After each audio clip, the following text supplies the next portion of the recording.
एक घने जंगल के बीचों बीच एक शांत नदी बहती थी।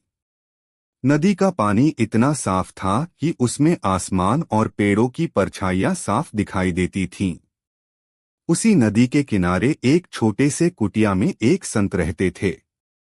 सब लोग उन्हें संत प्रभुदास कहकर बुलाते थे। संत प्रभुदास बहुत दयालु और शांत स्वभाव के थे।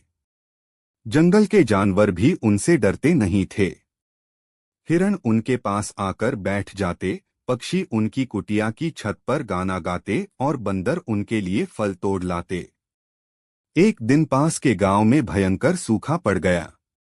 खेत सूख गए, कुएं खाली हो गए और लोगों के पास खाने पीने की कमी हो गई।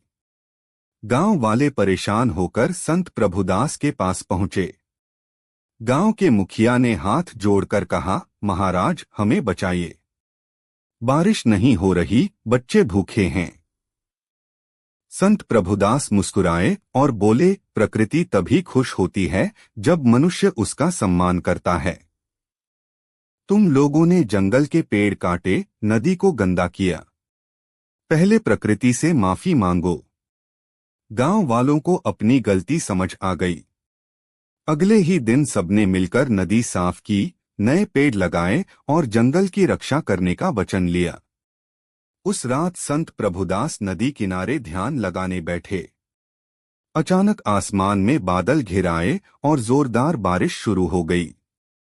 सूखी धरती फिर से हरी भी हो गई। गांव वाले खुशी से झूम उठे। उस दिन के बाद गांव के लोग जंगल और नदी की रक्षा करने लगे। संत प्रभुदास की सीख सबके जीवन का नियम बन गई। सीख